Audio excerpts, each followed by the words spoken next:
Welcome back, students. This is the Q&A session 28, and I'm posting this session after a very long time. So, Happy New Year to all of you who have joined in this session. And this question was asked in the CBSE All India Pre-Medical Test Examination, and this question was asked in the year 2011. So the question here is the instantaneous angular position of a point on a rotating wheel is given by this equation, that is q t is equal to 2 t cube minus 6t square. The torque on the wheel becomes 0 at. So this is a very easy question. Here we have to simply first of all use a formula, that is torque is equal to I into alpha. Now I is the moment of inertia of this wheel and alpha is the angular acceleration. So this is a formula which every one of you must be knowing about it. So T is equal to I alpha, and here the question in this question it is written that the torque on the wheel becomes 0. So the torque on the wheel, that is T, will be equal to 0 when alpha is equal to 0. Okay? Alpha, that is angular acceleration, is 0, where alpha is the angular acceleration and I is the moment of inertia.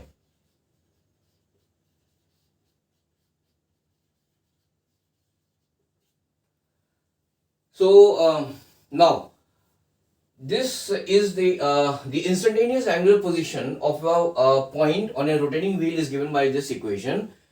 Instantaneous angular position means basically this equation is giving you, or it is describing theta. Theta means theta is equal to 2t cube minus 6t square.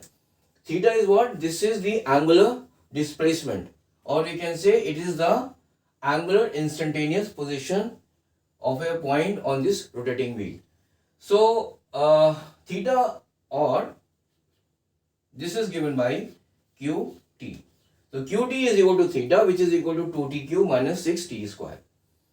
Now alpha, angular acceleration, is equal to d omega by dt, where omega is the angular velocity, and this is also equal to d square theta upon dt square.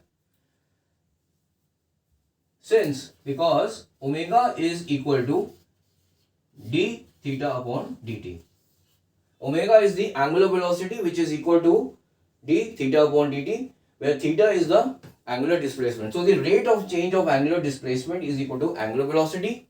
Alpha is the rate of change of angular velocity. So alpha will also be equal to d square theta upon dt square. So now using this equation, that is alpha is equal to d square theta upon dt square, we will be able to solve this question. So now here theta is given, theta is equal to 2t cube minus 6t square. So d theta upon dt will be equal to 6t square minus 12t. It implies that d square theta upon dt square will be equal to 12t minus 12. Okay. So this is the first differentiation and this is the second differentiation, and this is equal to alpha. Now the torque on the wheel will become 0 only when the angular acceleration is equal to 0. So